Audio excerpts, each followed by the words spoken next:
Je suis volontaire dans plusieurs organisations et associations qui travaillent conservation, environnement et tout ça. Je représente la Tunisie. Pour le moment, il y a beaucoup de gens qui sont en train de travailler sur les thématiques environnementales, c'est ça, merci. Et donc, mais il y a beaucoup de travail à faire.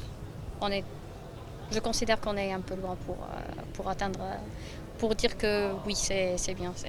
Ici, je pense qu'il faut travailler plus avec les gens, avec côté socio-économique, il faut commencer des gens peut-être ayant une solution qu'on n'a pas, peut-être qu'il faut s'inspirer d'eux pour réellement travailler sur les vrais problèmes de notre planète, tout simplement.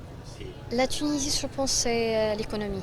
Il faut travailler sur l'économie d'abord pour avoir la liberté de travailler sur l'environnement et pour avoir des solutions réellement en réel. C'est pas riche et pauvre, c'est en fait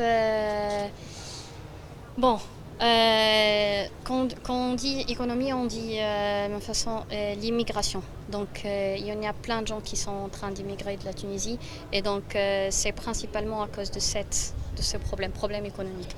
Et donc c'est pas une sorte de pauvre ou riche, mais une sorte de c'est très difficile pour eux de vivre en Tunisie. Donc il faut travailler sur les vrais problèmes pour avoir le temps et la liberté de travailler sur d'autres problèmes comme l'environnement. Mais ça n'empêche, il y a beaucoup de gens qui sont en train de travailler sur l'environnement. Oui. Je pense que je vais choisir encore une fois le peuple. Donc il faut s'approcher au peuple pour savoir quels sont les vrais problèmes pour qu'on puisse le faire concrètement. Donc il faut commencer par eux et non pas pour... C'est ça le problème, qu'il y a une différence entre le peuple coast qui vit dans les grandes villes et dans les villages, tout ça.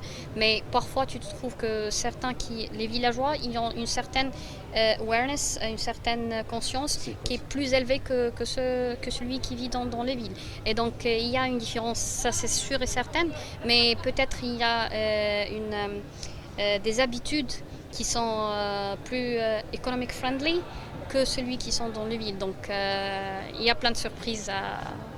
Ouais.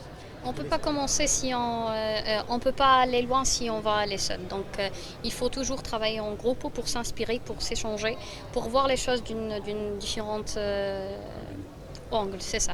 Donc bon, pour la Tunisie, on est très avancé, plus qu'on ne croit.